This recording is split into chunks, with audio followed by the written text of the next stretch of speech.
Hola, hola, muy buenos días. Dios bendice sus vidas. Gracias a Dios. Ya estamos aquí conectados un día más. Amén. Vamos a comenzar.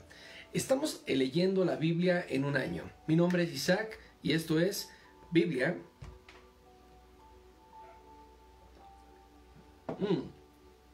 Con café. Bienvenidos. Estamos leyendo el libro, lo que es la Biblia. Estábamos terminando precisamente el día de ayer lo que es el libro de Primera de Samuel. El día de hoy vamos a comenzar con un nuevo libro. Este libro se llama Gálatas. Es un libro poderoso, es un libro que trae mucha influencia, ¿verdad?, al pueblo de Dios, pero que también hace referencia a la influencia que los judíos tenían acerca de los gentiles, acerca de aquellos que querían conocer el mensaje de Cristo. Pero vamos a iniciar con una oración para iniciar con este estudio. Señor, te damos gracias, Padre, porque tú eres fiel, porque tú eres verdadero, Señor, porque tú estás obrando, Señor, de manera continua en nuestras vidas.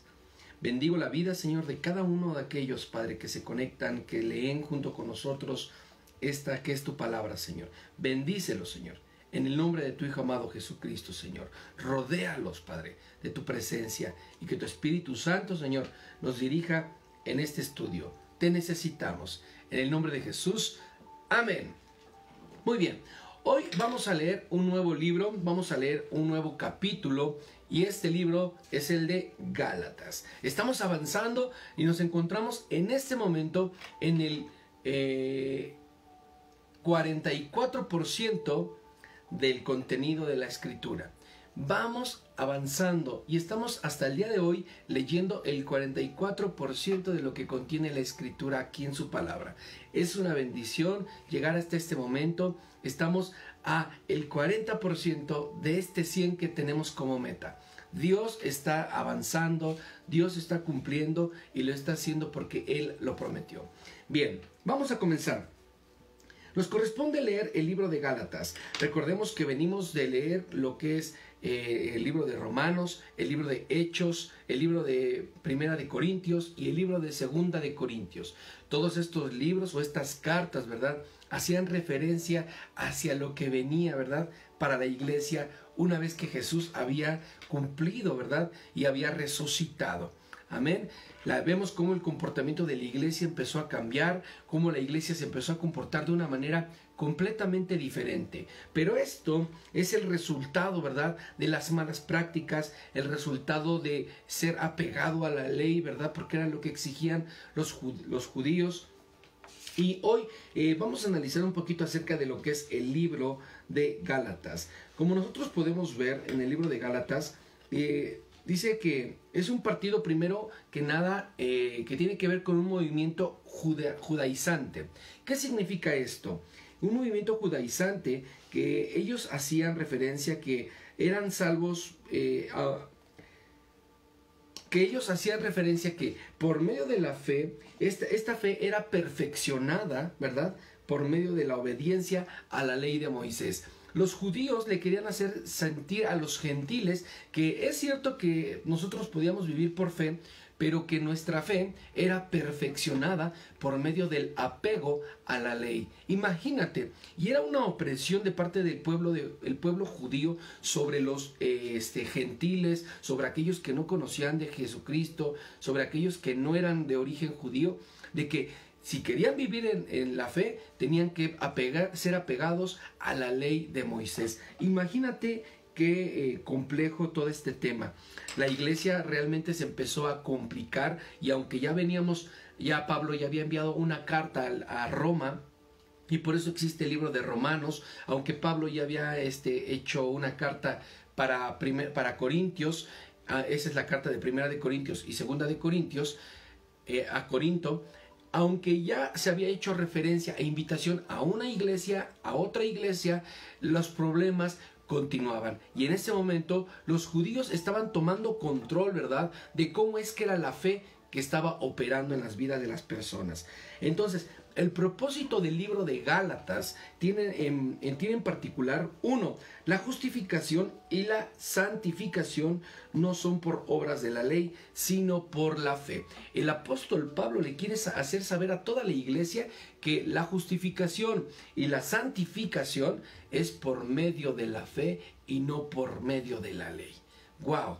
Esto era algo que le volaba la cabeza, ¿verdad?, a toda la gente. Es algo que le volaba la cabeza a todos los judíos. Y hubo persecución. Recordemos que Pablo, ¿verdad?, estaba enojado. En este momento Pablo está enojado, está molesto, y ni siquiera es por lo que se estaba suscitando el comportamiento de los gentiles.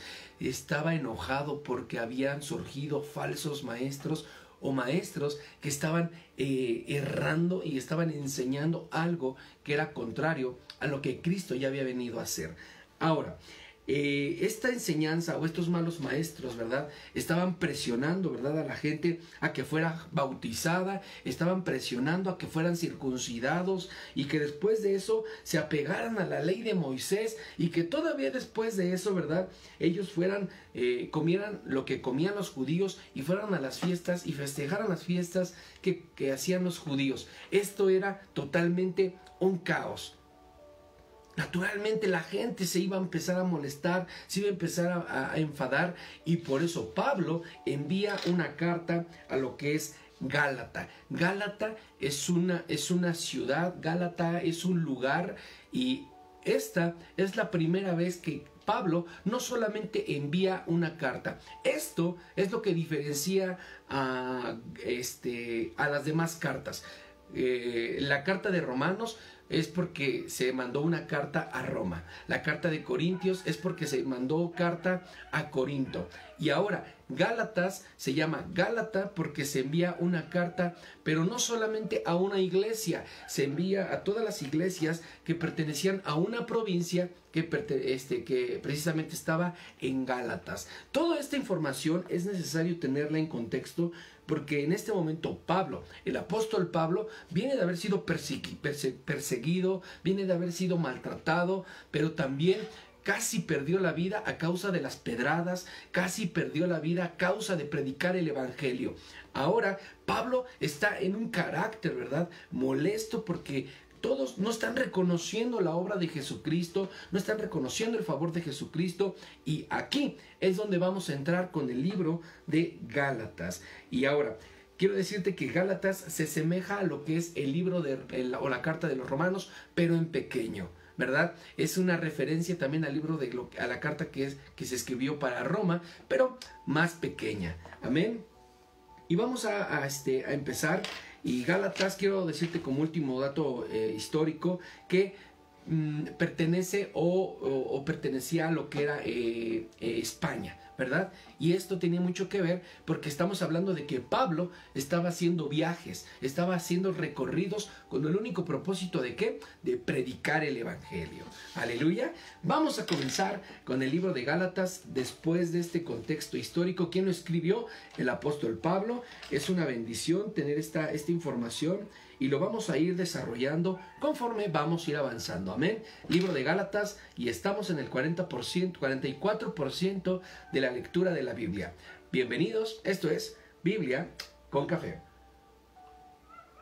Amén. Gálatas capítulo 1. Queridos hermanos y hermanas de las iglesias de la región de Galacia, yo, Pablo, y los seguidores de Cristo que están conmigo, los saludamos. Les pido a Dios, nuestro Padre, y al Señor Jesucristo que los ame mucho y que les dé de su paz. Soy un apóstol enviado a anunciar esta buena noticia. Jesucristo ha resucitado. No me envió nada de este mundo, sino Cristo mismo y Dios el Padre, que lo resucitó. Jesucristo siempre obedeció a nuestro Padre Dios y se dispuso a morir para que Dios perdonara nuestros pecados y nos librara de este mundo malvado. Que todos todos lo alaben por siempre. Amén. Dios los llamó a ustedes por medio de Cristo, les mostró su amor. Por eso, casi no puedo creer que en tan poco tiempo hayan dejado de obedecer a Dios y aceptado un mensaje diferente de esta buena noticia. En realidad, no hay otro mensaje. Pero digo esto porque hay quienes quieren cambiar la buena noticia de Jesucristo y confundirlos a todos ustedes. De modo que si alguien viene y les dice que el mensaje de la buena noticia es diferente del que nosotros hemos anunciado, yo les pido a Dios que los castigue. No importa que sea un ángel del cielo o alguno de vosotros.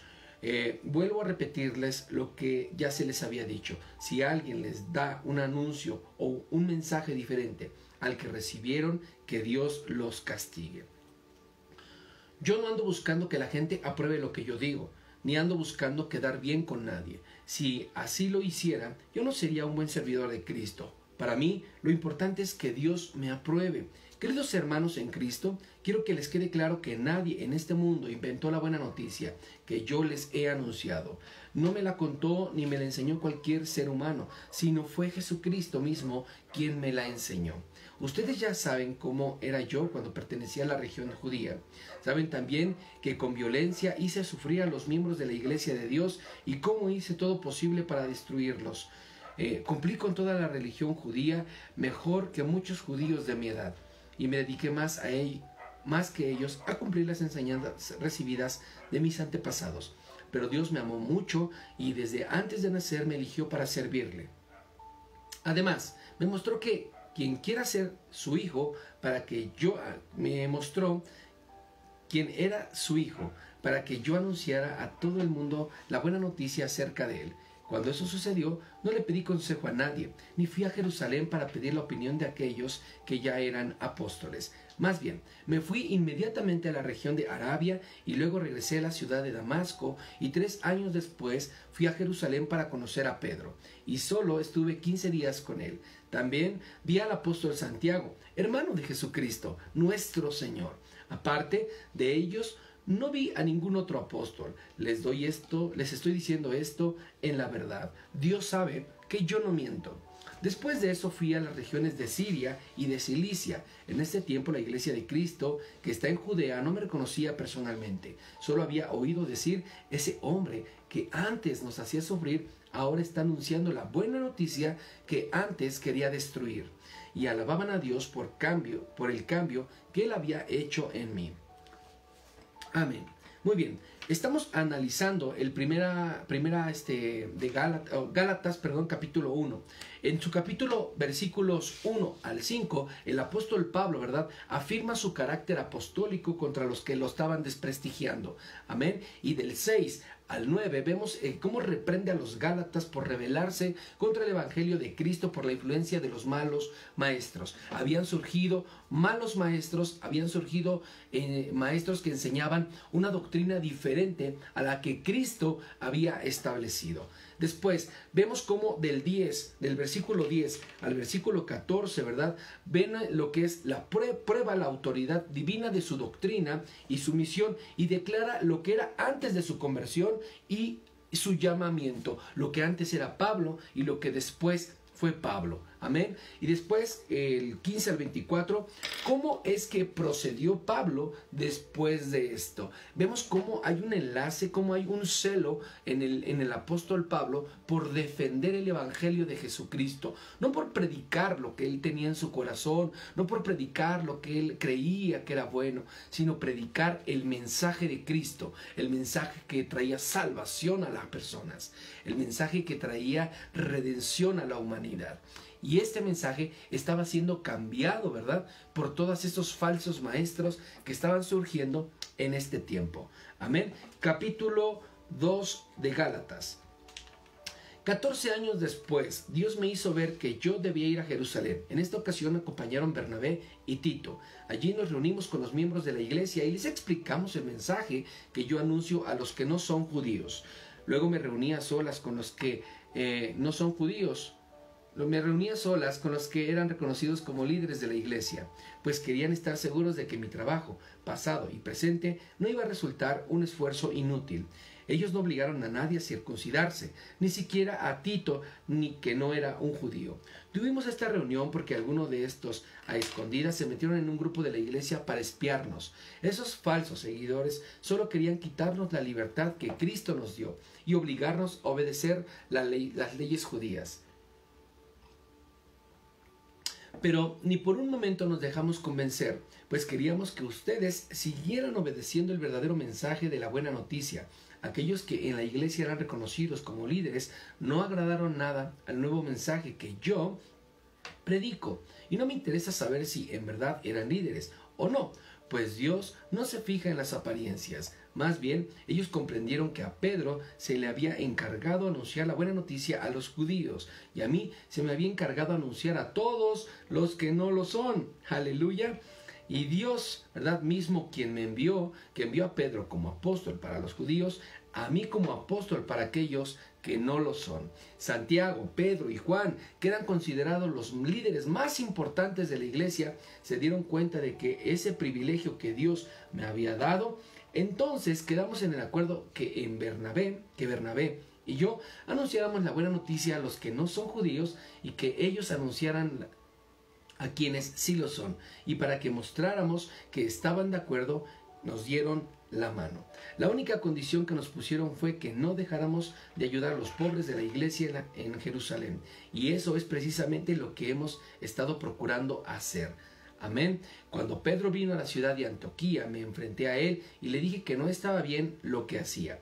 Pues antes de que llegaran los judíos que Santiago envió, Pedro comía con los cristianos que no son judíos, pero en cuanto llegaron los judíos dejó de hacerlo, porque él tenía mucho miedo. Pedro y los judíos disimularon muy bien sus verdaderos sentimientos y hasta el mismo Bernabé les creyó. Esa conducta iba en contra del verdadero mensaje de la buena noticia. Por eso hablé con Pedro delante de todos los miembros de la iglesia de Antioquía y le dije: tú, que eres el judío que has estado viviendo como si no lo fueras, ¿por qué entonces quieres obligar a los que no son judíos a vivir como si lo fueran? Todos nosotros somos judíos desde que nacimos y no somos pecadores como los que no lo son. Amén. Sabemos muy bien que Dios solo acepta a los que confían en Jesucristo y que nadie se salva por solo obedecer la ley. Nosotros mismos hemos confiado en Jesucristo para que Dios nos acepte por confiar en Él, porque Dios no aceptará a nadie por solo obedecer la ley. Nosotros queremos que Dios nos acepte por medio de Cristo, pero si al hacer esto descubrimos que también nosotros somos pecadores como la gente de otros países, ¿cómo vamos a pensar por eso que Cristo nos hizo pecar? Claro que no. Yo solo digo que la ley no sirve, pero luego vuelvo a obedecerla. Demuestro que estoy totalmente equivocado. Para la ley estoy muerto y lo estoy por causa de la misma ley. Sin embargo, ahora vivo para Dios. En realidad, también yo he muerto en la cruz junto con Jesucristo, y ya no soy el que vive, sino es Jesucristo el que vive en mí, y ahora lo vivo en la gracia, en la confianza en el Hijo de Dios, porque Él me amó y quiso morir para salvarme. No rechazó el amor de Dios porque Él nos aceptara solo por obedecer la ley. Entonces, de nada serviría que Cristo haya muerto. Amén. Vemos cómo en este capítulo, ¿verdad? En su versículo del 1 a 10, el apóstol declara haber sido reconocido como apóstol de los gentiles, ¿verdad? Y que mientras tanto los otros discípulos habían sido elegidos para ministrar, ¿verdad? A los judíos, ¿verdad? Del 11 al versículo 14 dice la escritura que reprendió, ¿verdad? Públicamente a Pedro por judaizar. Y del 15 al 21, de ahí pasa la doctrina de la justificación por la fe en Cristo y sin las obras de la ley. Porque se está haciendo mención de que entonces, ¿qué sentido tenía o pudo haber tenido que Cristo fuera a la cruz si todos iban a basarse en la ley? No tendría sentido. Y por eso en este momento el apóstol Pablo le está diciendo a toda la iglesia en este momento que Cristo murió, ¿verdad? Para que todos fueran justificados. Y ahora todo sería por medio de la fe en la obra en Jesucristo y no por la ley. Porque había gente que trataba de cumplir la ley, pero al mismo tiempo era condenada por la misma ley por no poderla cumplir.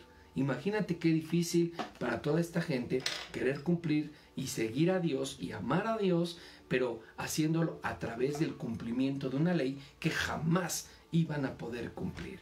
Esto es algo bien tremendo. En el capítulo 3 del libro de Gálatas, y con este vamos a cerrar este estudio, dice: ¡ay, Gálatas, qué tontos son ustedes! Hasta parece que estuvieron embrujados. Yo mismo les di una explicación clara de cómo murió Jesucristo en la cruz. Solo quería que me digan una cosa. Cuando recibieron el Espíritu de Dios, ¿fue por obedecer la ley o por aceptar la buena noticia? Claro que fue por aceptar la buena noticia. Y esto fue así, porque no quieren entender. Dice: si para comenzar esta buena vida necesitaron la ayuda del Espíritu de Dios, ¿por qué ahora quieren terminarla mediante sus propios esfuerzos? ¿Tantos sufrimientos son para nada? Aunque no creo que hayan servido de nada. Dios no les ha dado un espíritu, ¿verdad? No les ha dado ni ha hecho milagros entre ustedes solo porque ustedes obedecen la ley. No lo hace porque ustedes aceptaron el mensaje de la buena noticia. Amén. Dios aceptó a Abraham porque él confió en Dios. Sepan ustedes que los verdaderos descendientes de Abraham son todos los que confían en Dios. Desde mucho antes, la Biblia decía que Dios también iba a aceptar a los que no son judíos, siempre y cuando pudieran poner su confianza en Jesucristo. Por eso Dios le dio a Abraham esta buena noticia: gracias a ti bendeciré a todas las naciones. Así que Dios bendecirá por medio de Abraham a todos los que confían en él, como Abraham lo hizo. Pero corren un gran peligro los que buscan agradar a Dios obedeciendo la ley, porque la Biblia dice: maldito sea el que no obedece todo lo que la ley ordena. Nadie puede agradar a Dios solo obedeciendo la ley, pues la Biblia dice: los que Dios ha aceptado y que confían en él vivirán para siempre.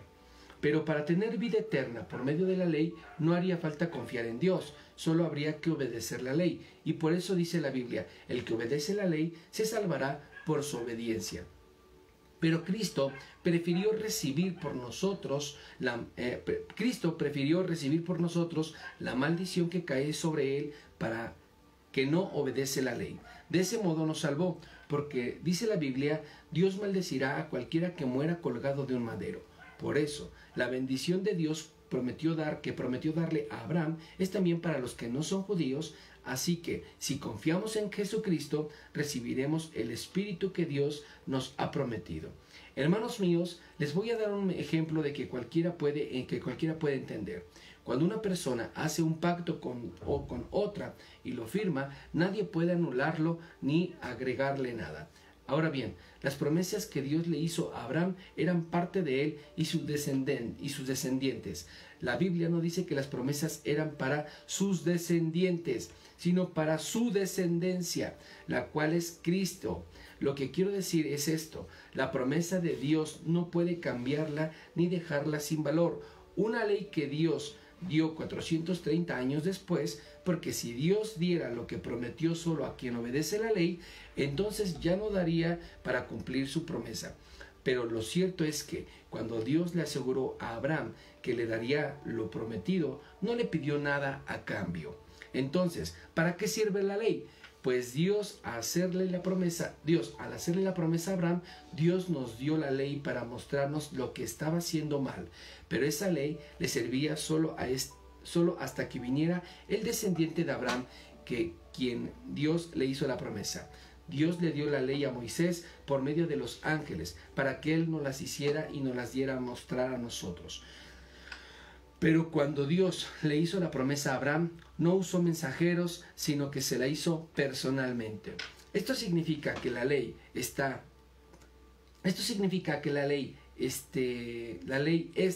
en contra de las promesas de Dios, de ninguna manera. Porque si la ley pudiera darnos la vida eterna, entonces Dios nos hubiera aceptado por obedecerla. La Biblia dice que el pecado nos domina a todos, de modo que el regalo que Dios prometió es para que los que confían, ¿en quién? En Jesucristo. Antes de eso, la ley fue como una cárcel, donde estuvimos encerrados hasta que vivimos que podíamos confiar en Cristo. La ley fue como un maestro que nos guió y nos llevó hasta Cristo, para que Dios nos aceptara por confiar en Él. Pero ahora que ha llegado el tiempo en que podemos confiar en Jesucristo, no hace falta que la ley nos guíe y nos enseñe. Ustedes han confiado en Jesucristo y por eso todos ustedes son hijos de Dios, porque cuando fueron bautizados también quedaron unidos a Jesucristo y ahora actúan como Él. Así que no importa si son judíos o no son judíos, si son esclavos o son libres, o si son hombres o si son mujeres. Si están unidos a Jesucristo, son iguales a Jesucristo. Si están unidos a Jesucristo, entonces son miembros de la familia de Abraham y tienen derecho a recibir las promesas que Dios le hizo. Amén. En este capítulo vemos cómo los gálatas son reprendidos por desviarse de la gran doctrina de ser justificados solo por la fe en Cristo. Amén. Y del 6 al 9, esa doctrina se reafirma a partir del ejemplo de Abraham, de aquella promesa que Dios le hace a Abraham. Y del 10 al 14, del tenor de la ley, de la gravedad de su maldición. Había una maldición en la ley que los ponía en cárcel y los ponía en, ¿cómo se le dice? Bajo prisión, por así llamarlo. Después del 15 al 18 habla del pacto, de la promesa de la ley que no podía ser anulada. Y del 19 al 25, la ley fue un ayo para guiarlos a Cristo. Un ayo es como una guía para dirigirlos ¿a dónde? Hacia Cristo. La ley sirvió durante un tiempo para llevar a la gente a los pies de Cristo. Ahora, del 26 al 29, deja en claro que bajo el estado del Evangelio todos los creyentes somos uno, somos un cuerpo en Cristo. Todos nosotros somos uno en Cristo. Y por medio de Jesucristo nosotros fuimos salvados, somos redimidos, fuimos justificados y ahora somos libres. Como dice su palabra en el último versículo, y esto es importante, dice,